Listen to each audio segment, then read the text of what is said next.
Olá a todos, sejam todos bem-vindos ao nosso canal. E hoje eu vou dar continuidade sobre a explicação das obsessões complexas.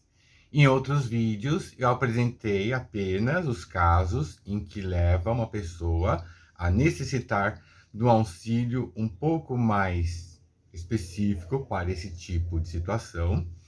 Em um outro vídeo, eu esclareci sobre situações que às vezes ocorrem dentro de centros espíritas, sobre tipo de tratamento, que às vezes não é o suficiente, certo?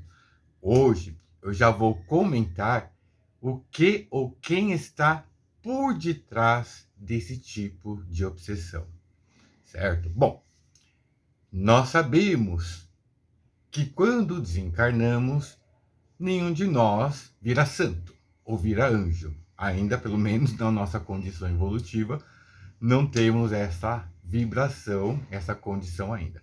Mas, claro, a partir do momento que a gente já tem uma consciência, a gente já tem aquela consciência de procurar fazer o bem e agir no bem, já é um bom começo, certo? Mas sabemos que na espiritualidade nós temos bilhões de espíritos. Ora, alguns estão em planos mais elevados, de acordo com a sua vibração, alguns em planos medianos, alguns no umbral, que nós, muito meio espírito, já ouvimos falar, e há outros espíritos que estão ainda, que eu chamo de abaixo do umbral. Nós chamamos, inclusive, de regiões trevosas, certo? E são exatamente esses espíritos que estão em regiões trevosas que são os grandes responsáveis pelas obsessões complexas. Muitos desses espíritos são conhecidos como magos negros sentinelas. E há algumas obras que se referem a esses espíritos, dentre as quais estão as obras de Robson Pinheiro. Depois dá uma procurada sobre esse autor, em que há várias narrativas, descrições, relatos sobre esse grupo de espíritos. Tá? E esses espíritos, por estar em regiões trevosas, e olha só, não significa que, por eles estarem em regiões trevosas, eles são burros. Não, muito pelo contrário. Muitos deles são muito inteligentes até, certo? E eles têm seus sentinelas, que são aqueles outros espíritos que estão subjugados pelas suas mentes, certo? Que vão comandar outros agrupamentos de espíritos, dentre os quais, dentro desses agrupamentos, há aqueles responsáveis pelas obsessões complexas, aqueles espíritos que vão manipular no astral, confeccionar aparelhos parasitas, chips, para serem implantados no perispírito de quem quer, né, do alvo, de quem vai ser a vítima. E esses magos negros, juntos com os sentinelas, eles emitem comandos mentais, eles não precisam estar presentes. Só com a mente deles, eles conseguem atingir esse alvo através desses aparelhos parasitas, desses chips, e a pessoa, ela começa a receber esse tipo de influência, uma obsessão, e acaba agindo de acordo com a vontade desse espírito também, certo? Esse é um caso de obsessão complexa com implante de aparelhos parasitas. Outro caso também, que está cheio também no submundo do astral, são aqueles responsáveis em colher, sabe aqueles trabalhos que são feitos através de certos tipos de oferendas? Então, esses trabalhos, quando a pessoa que está ofertando aquilo, ela tem uma carga energética vibratória grande, junto com aquela carga, aquela coisa dentro do o alguidal em si e todos aqueles apetrechos, eles são plasmados na espiritualidade. E há esses espíritos também, agrupamentos responsáveis por isso, que vão pegar essa duplicata astral e vão levar até o alvo, a vítima. E aquilo também vai funcionar como se fosse os chips e os aparelhos parasitas. Então aquilo vai ficar meio que grudado na aura da pessoa, na vibração, né? Às vezes no ambiente que ela trabalha, vai acompanhar aquilo.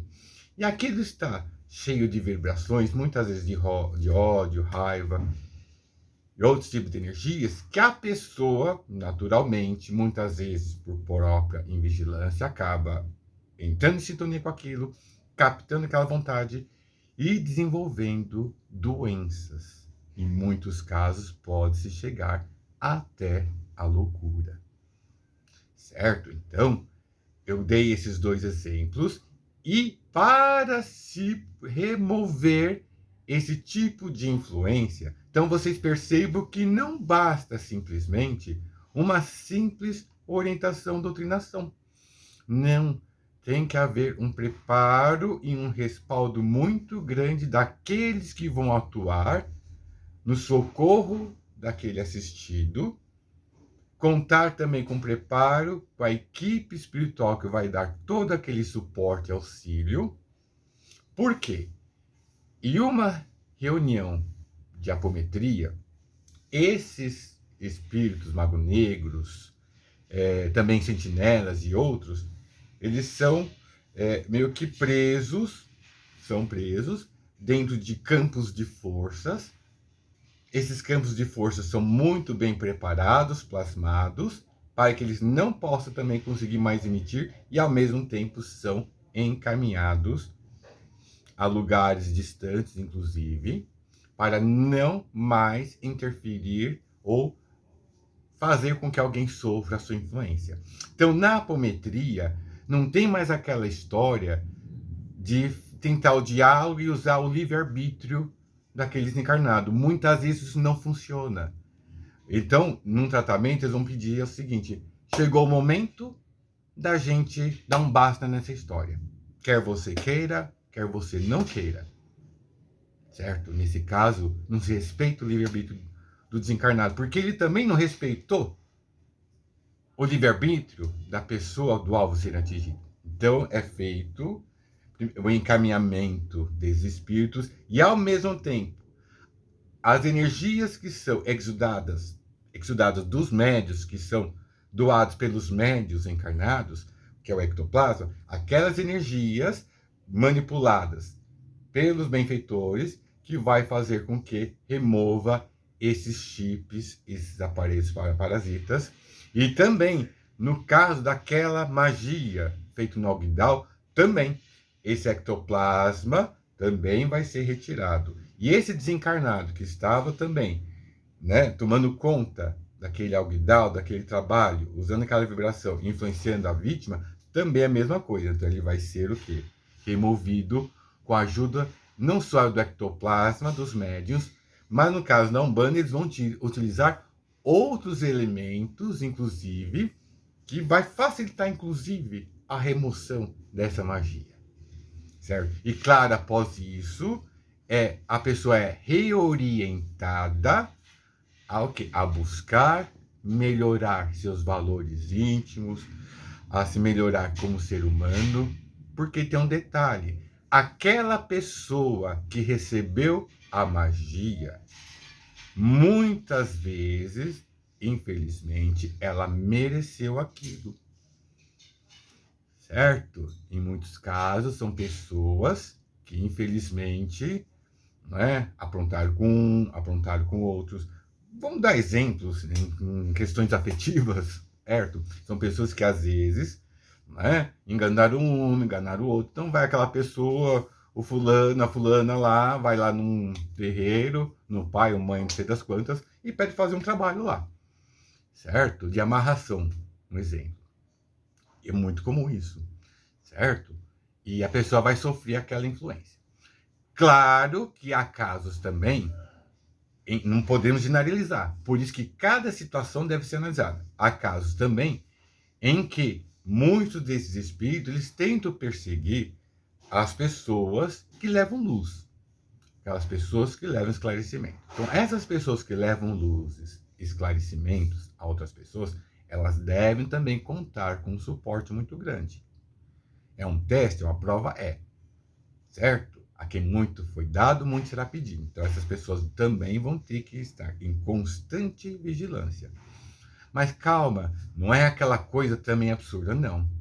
Sabe, quando você começa a agir no bem, a vibrar melhor, isso se torna um hábito na vida. E quando se torna um hábito, é algo que você age naturalmente. Tá bom? Então, espero que com este vídeo nós possamos fechar sobre este assunto de obsessões e obsessões complexas. Agradeço a atenção de todos. Qualquer dúvida, comentário, sugestões, podem me enviar, tá bom? Que Jesus nos abençoe hoje e sempre.